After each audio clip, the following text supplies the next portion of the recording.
हुकूमत वक्त को 1 साल मुकम्मल होने को है जब से इंतखाबात हुए। जो ये साल इख्तिताम पजीर हो रहा है तो पाकिस्तान के अंदर सियासी तौर पर आपको एक्साइटमेंट बढ़ती हुई नज़र आ रही है। पाकिस्तान तहरीक इंसाफ के हलकों की अगर आप बात करें तो उनका ख्याल है कि 2025 के दरमियान या इसके आखिर में आके कुछ ना कुछ ऐसा हो जाएगा कि उनके लिए रिलीफ की बुनियाद बन जाएगी। इमरान खान का ख़त तो बहरहाल इस्टेब्लिशमेंट ने रिजेक्ट कर दिया क्योंकि उनका मानना यह है कि ना हमें दिलचस्पी है इस ख़त में, ना हमें कोई ख़त मिला है, और अगर किसी ने बात करनी है तो वो फिर सियासी रहनुमाओं के साथ करें। लेकिन पाकिस्तान तहरीक इंसाफ के चीफ मिनिस्टर KP कल नदीम मलिक के प्रोग्राम में थे और उन्होंने कहा कि इमरान खान के बारे में एक बार वो कह रहे थे कि 80% मामला तय हो गए थे कि उनको निकाल के किसी और जगह रखा जाए, KP में लाया जाए या बनीगला में रखा जाए, और एक मरतबा 99% मामला जो हैं वो तय पा चुके थे। तो या तो बिल्कुल सफ़ेद झूठ बोल रहे हैं और बिल्कुल आप समझें कि किसी बेलाग अंदाज में किसी बात को सामने रखे बगैर वो आप को बता रहे हैं कि इस्टेब्लिशमेंट वाक़तन इमरान खान के साथ नेगोशिएशंस में, हालांकि इसकी हकीकी बुनियाद नहीं है, या फिर ये है कि इस्टेब्लिशमेंट वाक़तन एक बैक डोर से इमरान खान से बात कर रही है। तो एक तो ये मामला हमने देखना है आज के प्रोग्राम में। इसके साथ हमने ये भी देखना है कि ट्रंप के अमेरिका के साथ पाकिस्तान ने कैसे इंगेज करना है। यौम यकजहती कश्मीर हम मना रहे हैं कल, हमने देखना है कश्मीर पॉलिसी हमारी क्या है, हिंदुस्तान के साथ हम कैसे मामलात को तय करें कि कश्मीरी जो पाकिस्तान की मदद की तरफ हमेशा देखते हैं उनकी हम हकीकत में कुछ मदद कर पाएँ। इतना अरसा हो गया हम नारे तो लगाते रहे लेकिन कश्मीरियों तक हमारी मदद हकीकत में नहीं पहुँची, ना ही उनकी हालत ज़्यादा तब्दील हुई है। हमने ये भी देखना है कि पाकिस्तान मुस्लिम लीग नून के अंदर क्या कोई इज़्तिराब मौजूद है जब मलिक रियाज़ के केस की हम बात करते हैं, क्योंकि मलिक रियाज़ का केस ना सिर्फ नून लीग को मुतासर कर सकता है बल्कि पीपल्स पार्टी को भी मुतासर कर सकता है। पीपल्स पार्टी के सिटिंग मिनिस्टर्स के ख़िलाफ़ नैब ने मुकदमात कायम किए हैं और मुकदमात के ढांढे कहीं ना कहीं जाकर मलिक रियाज़ से मिलते हैं। तो ये तमाम चीज़ें हैं जिनका हमने आज अहाता करना है। हमारे पास एक ही इंटरव्यू है जो इन तमाम चीज़ों के ऊपर रिफ्लेक्ट करेगा। हमारे पास पाकिस्तान के वज़ीर दिफा मौजूद हैं ख्वाजा आसिफ साहब। Khwaja Sahab, welcome to the studio. बड़ी धमाका खेज़ ख़बरें हैं। कल नदीम मलिक के प्रोग्राम में अलीमीन गंडापुर ने शुमारियात और एदाद के साथ ही बताने की कोशिश की कि कैसे इस्टेब्लिशमेंट और इमरान खान के मुज़ाकरात जो हैं वो बस 99% तय हो गए थे। और मुज़ाकरात क्या थे? उनके बयान के मुताबिक कि इमरान खान को या नथिया गली मुंतकिल कर दिया जाए, सेहत अफजा मकाम है, या खैबर पख्तूनख्वा ले जाएं, वो उनका ज़ाहिर पॉलिटिकल टर्फ है इस वक्त, या फिर बनीगला ले जाएं जिनका अपना घर है। और उनका मानना यह था कि मामला बस तय होने के तो 26 से पहले। तो आपकी खबर क्या है? ये क्या बात कर रहे हैं अलीमीन गंडा? ये जो गुजर गई जिसमें हंगामा हुआ और इन सारी चीज़ों के तय होने के बाद फिर क्या हुआ, वो क्या कहते हैं उसके ऊपर वो खामोश हैं करके अंदर खाने से। लेकिन मेरे लिए जो अहम खबर है वो ये है कि ये मुज़ाकरात चल रहे थे कि 99%। अब ये चीफ मिनिस्टर है जो हर अहम मीटिंग के अंदर बैठते हैं, आर्मी चीफ के साथ बैठे हुए थे पिछले दिनों मीटिंग के अंदर, तो ये वो बात कर रहे हैं। तो आपकी नज़र में, आपके रडार पर है कोई ऐसी बात? मेरा ख्याल है, मैं दिस माई इम्प्रेशन जो पिछले 5, 7, 8, 10 साल की, ये PTI की लीडरशिप झूठ इतना बोलती है सिर्फ अपने वर्करों को ज़रा उनकी स्पिरिट्स जो है ना वो ठीक रखने के लिए, उनकी उम्मीदें जो है ताकि बंधी रहें। अदरवाइज़ ऑलमोस्ट 99% जो कहा है ना उनके, 99% जो है झूठ होता है, उनकी अपने ज़हन की इख्तरा होती है। जो वो गुफ्तगू करते हैं वो समझते हैं कि यही जो है आगे तस्लीम भी हो रहा है, माना भी जा रहा है, डिलीवर भी हो रहा है। मेरा नहीं ख्याल कि कोई ऐसी बात है। अगर कोई ऐसी बात होती तो ये ख़त जो लिखा गया है जो बेसिकली एक अपील है कि जी मेरे नाल कोई हथ मेरे ते हौला रखो जड़ा है, और कुछ नहीं है इसमें। जो है मुख्तलिफ औकात में जो है मेरा ख्याल है कि जो भी 6 उन्होंने पॉइंट्स बताए हैं, मैंने आपसे इंटरव्यू से पहले पूछा भी है, ये सारे के सारे पॉइंट्स जो हैं ये तो उससे पहले जो गुफ्तगू करते थे को मुख्तलिफ तो नहीं थी, वो पहले भी यही गुफ्तगू करते थे, पहले भी कहते थे कि फ़ौज और अवाम के दरमियान जो है खलीज पैदा हो रही है और ये फ़ौज इन 6 नुकात से पहले ही ये कहते चले, पहले ये कहते थे 8-9 और ये 6 नुकात के बाद इसको कहना बाद में सब कुछ बाद में आया, सब कुछ बाद 26वीं तरमीम बाद में आई, पीका भी आया, वो ये बार बार यही कहते रहे अपनी जो नैरेटिव था उसमें कि मैं निजात दहिंदा हूँ, मेरे नाल मुको तो सारियां गल्लां ठीक हो जांदियां।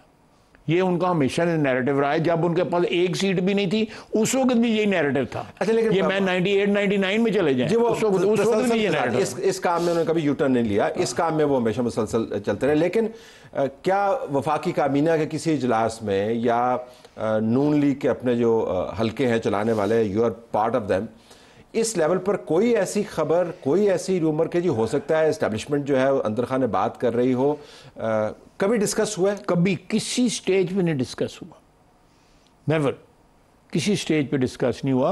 एक छोटी मीटिंगें भी होती हैं जिसमें काबीना के 4-5 अरकान होते हैं, जिसमें बाज़-औक़ात प्राइम मिनिस्टर होते हैं, बाज़-औक़ात एस्टेब्लिशमेंट के लोग भी होते हैं। लेकिन इस किस्म की जो गुफ्तगू के जी कि उन्होंने ये ऑफ़र किया है, कतई तौर पे नहीं हुआ। ये उनकी अपनी ख्वाहिश ज़रूर हो सकती है, लेकिन उसके ऊपर क्या उन्होंने ऑफ़र ज़रूर की होगी कि जी कोई साढ़े नाल मुको ते नथिया गली भेज दो, बाकी सब ठीक है, फलानी जगह भी दे दो फलानी।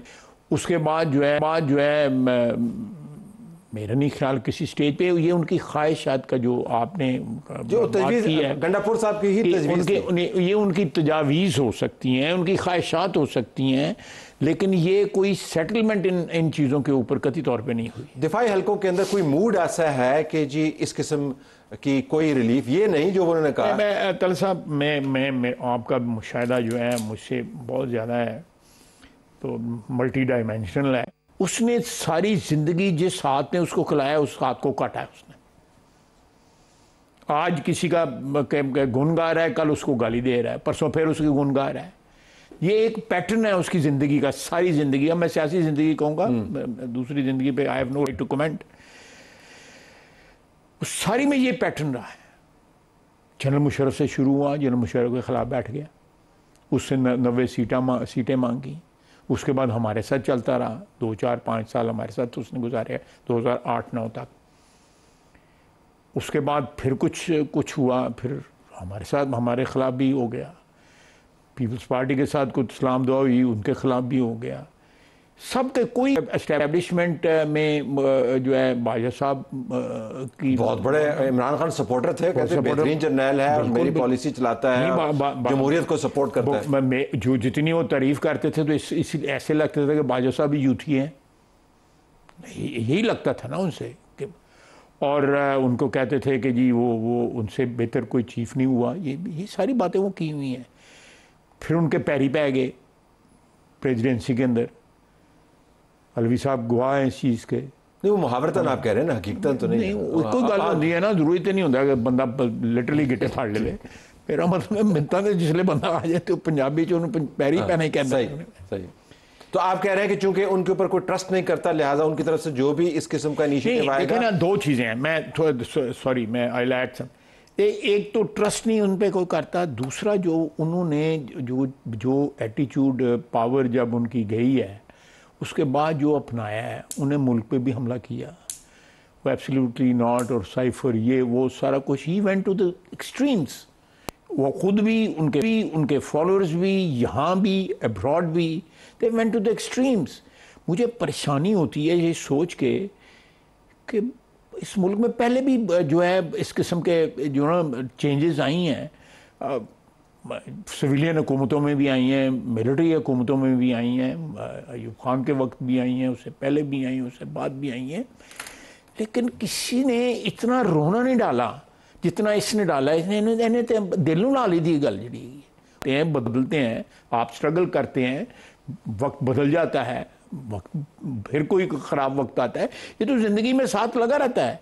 एक पैटर्न तो नहीं है ना ज़िंदगी में, किसी का भी एक जैसा नहीं। लेकिन वैसे एक जाविया ये भी है कि जिस तरह इमरान खान से सपोर्ट खींची गई उनका मानना है मेरे से सपोर्ट खींची गई, और कल को मैं लाडला था जो कल गुजर गई, आज जो है मैं मातून ठहर रहा हूँ और मैं सबसे बुरा आदमी हूँ।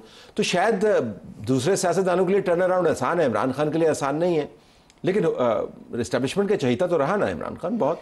नहीं ये देखें नहीं, मेरा ख्याल है एस्टेब्लिशमेंट ने भी तो यूटर्न लिया इमरान खान। नहीं देखे ना, एक वक्त पे जो ये प्रोजेक्ट ही एस्टेब्लिशमेंट का था, इमरान खान का जो प्रोजेक्ट था वही उनका था। जब उन्होंने एक ऑल्टरनेट निकाला जी कि जी ये नवाज शरीफ काबिल एतबार नहीं है, कोई काबिल एतबार बंदा लाया जाए, तो इसको उन्होंने डेवलप करना शुरू कर दिया एक क्लोन की हैसियत से। जनरल पाशा के दिनों से चल रहा था, मैं नाम उन्हीं का लेना उनके। फिर उसके बाद जो है एक उसकी जो है ट्रायल रन जो है 2013 में हुआ कि बोलो ट्राई तो करके देखो इन्हों जड़ा उसको यहाँ पे डी चौक में लेके आ गए ये। तो ये ट्रायल रन था उसका, ये बाकायदा प्लान था, क्योंकि मुझे याद है कि जिस दिन ये असेंबली पे इन्होंने कब्जा किया है, लॉन में घुसे हैं, वहाँ पे कपड़े भी धोते थे, सोते भी वहाँ थे, असेंबली कब्रें खोद रहे हैं, असेंबली की प्रेमिसेस के अंदर आए हैं। तो मुझे उस वक्त जो है I was minister power and defence both उस वक्त भी, तो मुझे उस वक्त मुझे बताया गया कि ये चीज़ जो है डिस्ट्रीब्यूट, ये इससे कोई ऐसी बात नहीं है कि ये टेक ओवर हो रहा है, ये हो रहा है take over by the mob, मैं बात कर रहा हूँ। And we just don't want कि यहाँ पे कोई ब्लड शेड हो या किस किस्म का खून खराबा हो। तो लेकिन नेटफ्लिक्स हमने लगाया हुआ है, नेटफ्लिक्स लाया हुआ है, नेटफ्लिक्स लाया हुआ, हकीकत में खून खराबा नहीं होगा, तसल्ली रखो। तो सर ये मुझे कहा गया। तो किसने कहा आपको? मेरी मिनिस्ट्री ने कहा मुझे कि इमरान खान का मार्केटिंग हो रही है। उन्होंने कहा ये तो मैं वैसे हमने कुछ